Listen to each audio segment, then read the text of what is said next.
شیخ عبد القادر جیلانی رحمت اللہ علیہ سے پوچھا گیا کہ آپ کی ولایت کی اساس کیا ہے؟ فرمایا میری ماں۔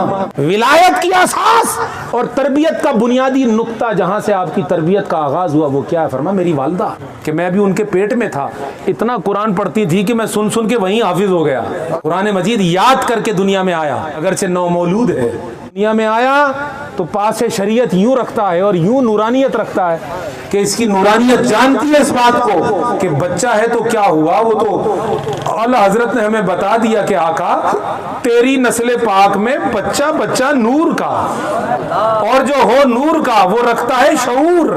تو یہ بچہ تھا شیخ عبد القادر جیلانی، اور جو کچے ہیں ان کو ہمارے اولیاء اللہ کے بچے سمجھ نہیں آتے، ان کچوں کو ہم کہتے ہیں کہ آؤ یہ تو بچہ ہے ابھی، مگر شعور یہ رکھتا ہے کہ رمضان کی پہلی تاریخ ہو چکی ہے، احترام میں دودھ نہیں پی رہا۔ ماں کہہ رہی ہے کہ یقیناً بادلوں کو مت دیکھو، میرے شہزادے کو دیکھو، چاند ہو گیا تھا، اگر چاند نہ ہوا ہوتا اور رمضان نہ ہوتا یہ دودھ پیتا، اور احترام رمضان میں یہ دودھ نہیں پی رہا۔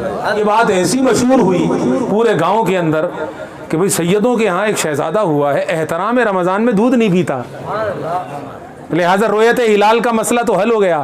ہلال نہ دیکھو، ہلال نہ دیکھو، سیدوں کا یہ لال دیکھو۔ اور تم تو رمضان کی بات کرتے ہو، تم رمضان کی بات کرتے ہو کہ شیخ نے رمضان کا بتا دیا۔ خدا کی قسم ہمیں تو شیخ عبد القادر جیلانی نے رحمان کے پیارے مصطفیٰ کا چہرہ دکھا دیا کہ ہے ولی مگر ذوق نبی کا رکھتا ہے۔ کئی اولیاء اللہ نے کہا کہ شیخ عبد القادر جیلانی کو حقیقت محمدیہ کے جوہر میں سے فیض ملا، حقیقت محمدیہ کے انوارات میں سے نور ملا، جوہر محمدی کا فیض ملا۔ تھے ولی مگر ایسا ولی تھا کہ رنگ سارا نبی کا چڑھا تھا، رنگ نبوت چڑھا ہے ان کی رنگ ولایت کے اوپر۔ جو قریب ہو رہا ہے بغداد میں، جو قریب ہو رہا ہے اسے مدینہ نصیب ہو رہا ہے۔